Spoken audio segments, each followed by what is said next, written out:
Hey, how you doing? Vinny the Axe here. Today I want to talk about the difference between sustain and resonance in relation to the myth of Tonewoods. So there's a lot of stuff going on the internet right now about Tonewoods don't affect the sound of the guitar. It doesn't exist. It's a myth. There's a guy that did a video where he makes a guitar out of his workbench in his garage with no wood suspended between two benches, and it sounds the same. And now there's this whole thing where whole cult following really, where the pick doesn't matter, the strings doesn't matter, the guitar doesn't matter, the pickups don't matter, the cable doesn't matter, the amplifier doesn't matter, the speaker matters, but none of the other things matter. It's just the speaker. So if it was just the speaker, then I guess we should just play the speaker and then not play any of the other things that go in between in the signal chain. So I'm here to tell you that everything kind of does matter, and you cannot let YouTube personalities brainwash you with marketing to make you believe that it doesn't matter. You know, there's guys out there right now that are like, oh, I barely play guitar, but here's my signature guitar pedal. I barely play the guitar, but here's my signature guitar strings. Or let me just shout at you like a lunatic and offend every guitar player on the planet to make them believe that they're stupid. And that's not really the case. So I want to talk about the term tone, first of all. We all use the word tone. We say like, man, I really dig that guy's tone. And some guys will say, well, the tone is in the hands. And then you have certain YouTube personalities, screaming at people, telling them that, it's not tone that's in the hands, it's technique. Yes, it's technique. The jargon we use as guitar players have been tone. We use the word tone. We know that it's not exactly what that means. We use jargon for everything, right? So if you say, man, that car is really cool. Well, are we referring to the temperature of the car? No, we're not, unless we're working on the car, right? So it's a jargon. Let's not go crazy about it, okay? So if you say the tone is in the hands, that's fine. I know what you're talking about. It's the guy's technique. Now, a guy could dial in a good tone. There are guys, especially YouTube personalities out there, that dial in a really good tone. If you watch Paul from the Studio Rats, that guy knows how to dial in a tone, in my opinion. If you listen to the guys from that pedal show, which I have one of their shirts on, right? Those guys can dial in a tone. They are able to dial in pleasing tones, where some of us fight to dial in tones on amplifiers and equipment. But I really want to get into this whole thing about the Tonewoods. Most guitar players, and I don't have the statistics, but I would venture to guess that 90% or more of most guitar players are not recording artists and don't play in bands. They sit home and play on their guitar. I'm talking about the majority. I'm not talking about the groups that do play in bands and jam with their friends and stuff. But most guitarists, I'm willing to bet people that learn the guitar or play at home for a hobby really just play at home. And so the aficionados of the guitar community that are into like high-end stuff and really have a really good ear and like the finer things, a lot of those guys will play their gear at home and they play at lower volumes. So they're able to pick up nuances and stuff that you wouldn't hear when you're playing full blast on a stage, mic through a PA and all that mess. So I think part of this whole key to this whole thing is resonance. So I will tell you this. I have guitars that have a very light finish on them, and those guitars are more resonant than the guitars that have a thicker finish on it. Does that mean it adds sustain? I don't think so. Sustain and resonance are two different things. So this analogy is going to be for the younger people out here who are being brainwashed by certain individuals on YouTube. When you have a guitar that resonates because it has a lighter finish on it, let's say, or maybe it's got a brass block, or it has something that creates resonance, which means like vibration throughout the instrument, I would equate that to, let's say you play Xbox or PlayStation, and the controller vibrates in your hand when you're playing a game. So you're playing a game, you get shot, the controller vibrates in your hand, or you're driving a car, it vibrates when you add throttle, or whatever the case may be. That immerses you into the game. It adds a level of some type of contact with you, more like a three-dimensionalness than if it didn't do that.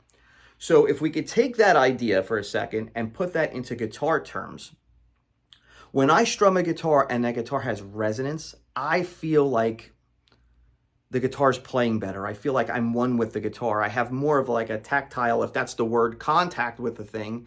And I find it more pleasing to play that instrument than playing a guitar that has a huge amount of finish on it that when I strum it, I don't get that sensation. That's a personal thing, but a lot of people that play high-end instruments that have a very thin nitrocellulose finish or a thin finish, it doesn't have to be nitro, get that sensation, and that's what they're talking about when they talk about tone woods.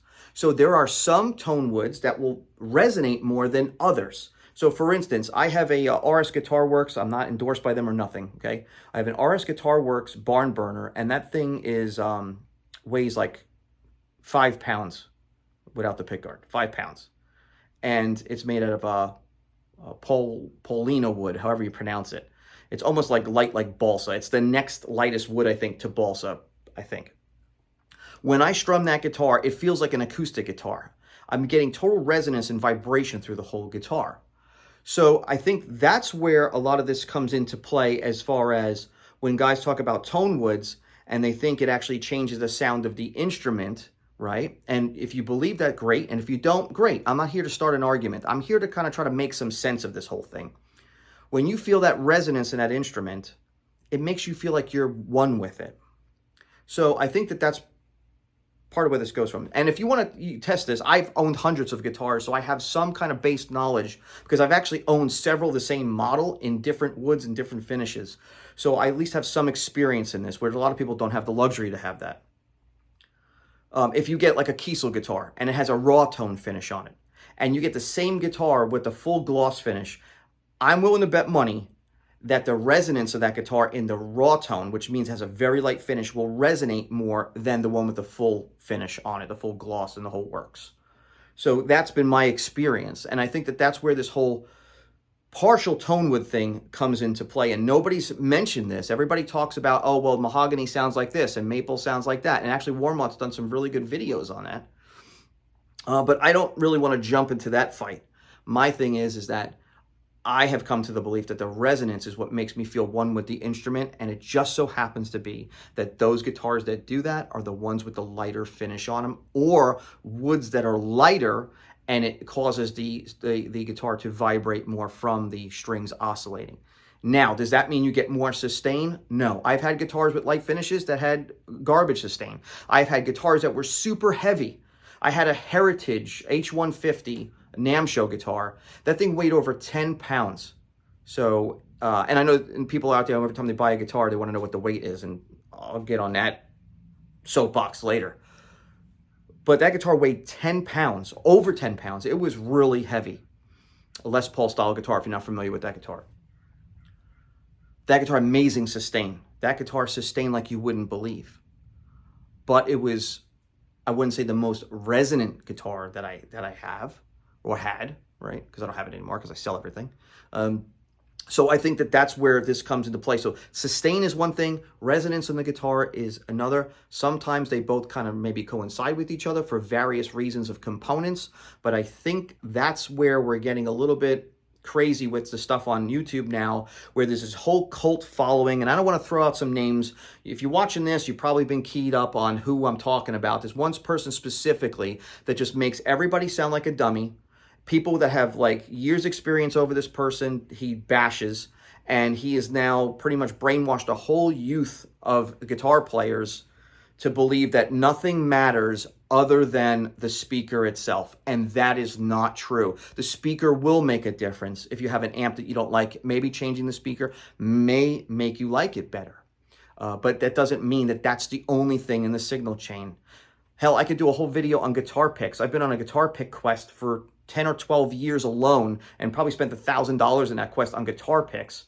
And they do make a difference, especially if you play in a bedroom at night or you're one of these people that play at home where you're feeling the pick glide off the strings. And you can actually, if you're playing at such bedroom volume, sometimes you can actually hear the way the pick sounds against the strings.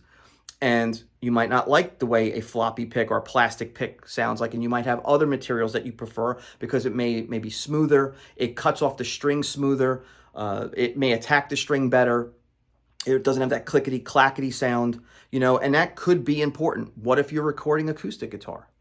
and you don't want to hear, and you have it mic'd, and you don't want to hear that plastic cheap pick clicking up and down the strings, taking away from the sound of the instrument.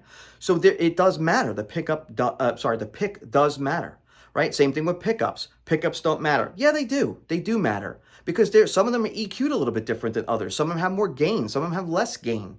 It doesn't mean that, that's what you need to do to fix your guitar now, mind you. You might be able just to take the pickups you have in your guitar and adjust them properly or adjust them differently, not properly, differently, to your taste, and maybe it will make a difference. I've had that on several pickups that I've owned in guitars. But there are some pickups that sound better than others, in my opinion. So that does matter, right? If it matters to you, it matters.